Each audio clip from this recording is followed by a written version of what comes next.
बिस्मिल्लाहिर्रहमानिर्रहीम। आज के लेक्चर में हम रिलेटिव अबंडेंस ऑफ आइसोटोप्स पढ़ेंगे, क्योंकि इससे पहले हमने जब आइसोटोप्स पढ़ा उसमें हमने कहा था कि atoms of same element having same atomic number but different atomic mass, जिसमें हमने मिसाल दी थी कि हाइड्रोजन के 3 आइसोटोप हैं, प्रोटियम, ड्यूट्रियम और ट्रिटियम। अब ये कहाँ से आए? अब ये हम कहते हैं कि ये नेचुरली कुदरती तौर पर पाए जाते हैं, यानी अल्लाह ताला ने जिस तरह से बाकी कायनात की चीज़ें बनाई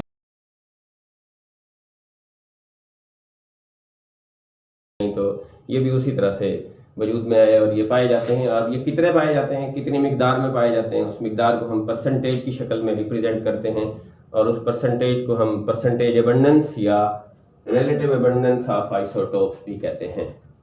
यानी किसी भी आइसोटोप की मिकदार अपने मिक्सचर के अंदर हाइड्रोजन की मिसाल के तौर पे हाइड्रोजन का हम एक सिलेंडर लेते हैं, उस हाइड्रोजन के एक सिलेंडर में हम 1 डेसीमीटर क्यूब हाइड्रोजन गैस लेते हैं। तो अब उस 1 डेसीमीटर क्यूब हाइड्रोजन गैस के अंदर आइसोटोप्स की मिकदार जो है कितनी होगी, आइसोटोप की परसेंटेज कितनी होगी, प्रोटियम कितने परसेंट होगा, ड्यूट्रियम कितने परसेंट होगा, ट्रिटियम कितने परसेंट होगा, इसको हम परसेंटेज अबंडेंस या रिलेटिव अबंडेंस ऑफ आइसोटोप्स कहते हैं। मिसाल के तौर पे हाइड्रोजन की जो रिलेटिव अबंडेंस है प्रोटियम की वो है 99.985, जबकि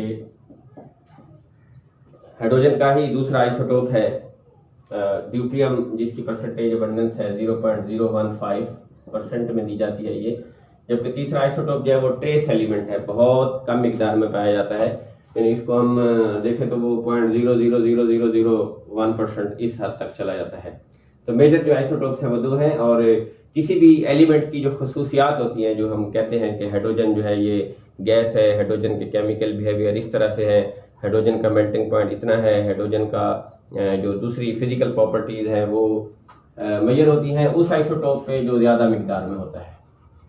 यानी किसी भी एलिमेंट की जो खसूसियात हैं वो डिपेंड करती हैं उस आइसोटोप पे जो ज़्यादा मिकदार में होता है। इसी तरह से कार्बन के आइसोटोप हैं, कार्बन 12, कार्बन 13, ये मोस्ट स्टेबल आइसोटोप जो हैं। अब कार्बन 12 जो है इसकी जो परसेंटेज अबंडेंस है, यानी कार्बन 12 की जो परसेंटेज अबंडेंस कहते हैं हम, आउट ऑफ 100 एलिमेंट्स या out of 100 atoms of carbon, carbon 12 की मिकदार कितनी होगी, वो होगी 99.893, जबकि कार्बन 13 की मिकदार जो है वो कितनी होगी, दैट इज 1.107%। तो ये परसेंटेज अबंडेंस या रिलेटिव अबंडेंस की डिफरेंट एग्जांपल्स हैं। मुख्तलिफ एलिमेंट की मुख्तलिफ परसेंटेज अबंडेंस दी गई हैं और हर एक की अपनी अपनी जो है वो परसेंटेज अबंडेंस होती है, और that is different criteria that is used to measure the relative abundance of isotopes. अब इसमें जो है वो इंस्ट्रूमेंट यूज होता है रिलेटिव अबंडेंस के लिए, उसका मास स्पेक्ट्रोमीटर कहते हैं। नेक्स्ट टॉपिक में इसकी डिटेल पढ़ेंगे मास स्पेक्ट्रोमीटर क्या होता है। और अब आइसोटोप जो है, जो हमने कहा कि टोटल कुदरती तौर पे पाए जाने वाले आइसोटोप जो है वो कितने हैं, 280 नेचुरली अकरिंग आइसोटोप्स। उसमें से 40 जो है वो रेडियो एक्टिव है, रेडियो एक्टिव आइसोटोप्स, जबकि 240 वो हैं जो कि नॉन रेडियो एक्टिव आइसोटोप्स हैं। तो हम क्राइटेरिया कहते हैं कि रिलेटिव अबंडेंस ऑफ आइसोटोप्स का क्या क्राइटेरिया है, कौन से आइसोटोप कितनी मिकदार में पाए जाते हैं। तो out of 280 naturally occurring isotope, 40 isotopes are radioactive and 240 are non radioactive isotopes. इसी तरह जो ये हो गया नेचुरली अकरिंग, इसके अलावा 300 जो है वो आर्टिफिशियल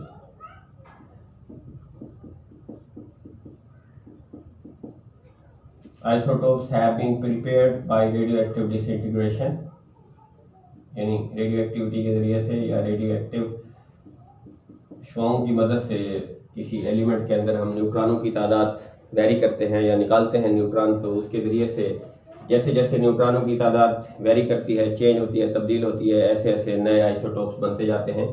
तो उसमें 300 जो है ये आर्टिफिशियल आइसोटोप्स बनाए गए रेडियो एक्टिव डिसइंटीग्रेशन के जरिए से।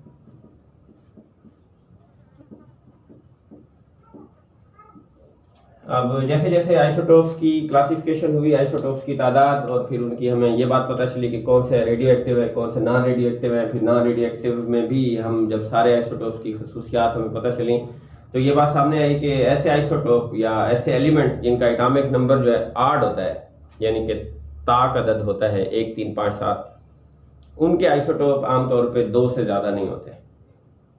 मैं दोबारा बता देता हूँ, ऐसे एलिमेंट जिनका एटॉमिक नंबर 8 होता है उनके आइसोटोप की तादाद आमतौर पे 2 से ज़्यादा नहीं होती। अगर 2 से ज़्यादा हो भी सही तो ज़्यादा स्टेबल जो है, ज़्यादा मिकदार में जो है वो 2 ही होंगे। जैसे हाइड्रोजन का एटॉमिक नंबर जो है वो 8 है, लेकिन इसके जो आइसोटोप्स हैं वो 3 हैं, लेकिन 2 जो है ज़्यादा मिकदार में पाए जाते हैं। तो हम यहाँ आमतौर पे एक जनरल कंसिडरेशन कह रहे हैं, जनरल क्राइटेरिया बता रहे हैं कि ऐसे एलिमेंट जिनके एटॉमिक नंबर 8 होते हैं उनके आइसोटोप्स की तादाद आमतौर पे 2 से ज़्यादा नहीं होती। इसी तरह ऐसे एलिमेंट जिनके एटॉमिक नंबर इवन होते हैं उनके आइसोटोप्स 2 से ज़्यादा होते हैं। और फिर ऐसे आइसोटोप जिनका एटॉमिक मैस इवन होता है, यानी कि जुफ्त होता है। पहले हमने एटॉमिक नंबर और एटॉमिक मैस की बात की कि एटॉमिक नंबर इवन होगा। मैं लिख देता हूँ ये एटॉमिक, ऐसे एलिमेंट जिनके एटॉमिक नंबर 8 होते हैं, नॉट पोजेस नहीं रखते मोर देन 2 आइसोटोप्स। इसी तरह ऐसे एलिमेंट जिनके एटॉमिक नंबर इवन होते हैं, जुफ्त जो 2 पे तकसीम होते हैं, और ताक जो 2 पे तकसीम नहीं होते, एटॉमिक नंबर इवन होते हैं, उनके आमतौर पे मोर देन 2 आइसोटोप्स होते हैं, मोर देन 2 आइसोटोप्स होते हैं। फिर हमने कहा कि ऐसे आइसोटोप जिनका atomic mass, isotopes having even atomic mass, जिनके इवन एटॉमिक मैस हैं वो आइसोटोप्स बहुत ज़्यादा हैं और आमतौर पे वो बनाते हैं the generally form more than 50% of the earth crust. कशरे अर्थ का 50% से ज़्यादा हिस्सा उन आइसोटोप्स का बना हुआ है जिनके एटॉमिक मासेस क्या होते हैं, इवन होते हैं। Isotopes having even atomic masses generally form more than 50% of the earth crust. मिसाल के तौर पे carbon atomic mass even, oxygen in the form of silica SiO2 atomic mass even, silicon itself atomic mass 28, magnesium itself atomic number 24, calcium atomic number 40 जुफ्त even atomic mass, carbon atomic mass 12 even 16, ये सारे atomic mass लिखे हैं ऊपर। Oxygen का 16, silicon का 28, magnesium का 24, calcium का 40 और आयरन का 56। ये सारे वो आइसोटोप्स हैं जिनके एटॉमिक मासेस इवन होते हैं और ये ज़मीन के फर्श का, कशरे अर्थ का 50% से ज़्यादा हिस्सा इन्हीं एलिमेंट्स पर मुश्तमिल है या बना होता है। तो ये जो है रिलेटिव अबंडेंस ऑफ आइसोटोप्स, और फिर उसके बाद उनका criteria how relative abundance of isotopes can be measured या calculated. It can be measured with the help of mass spectrometer. It is an instrument which is used to measure the relative abundance of isotopes या exact atomic mass of different isotopes of an element. और फिर इसके बाद हमने criteria पढ़ा, what is the criteria of relative abundance of isotope. This is the criteria. There are 280 naturally occurring isotopes. Out of 280 naturally occurring isotope 40 are radioactive and 240 are non radioactive. ये micro information है, MCQs में भी आ सकती हैं। Short question ये इसका बनता है कि what is the criteria of the relative abundance of isotopes. What is the criteria of relative abundance of isotopes।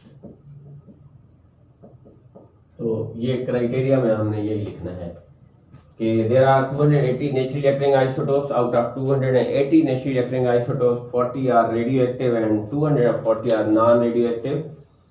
फिर 300 radioactive isotopes 300 isotopes are prepared artificially by the radioactive disintegration. उसके बाद हम कहेंगे ऐसे आइसोटोप्स या element having odd atomic number generally never possess more than 2 isotopes. Those elements having even atomic number have generally more than 2 isotopes, and isotopes whose atomic masses are even, they generally form more than 50% of the Earth's crust. And और last में हम लिखेंगे out of 240 non-radioactive naturally occurring isotopes, 154 are those, 154 वो हैं जिनके atomic number और atomic mass दोनों even होते हैं, यानी कि जुफ्त होते हैं।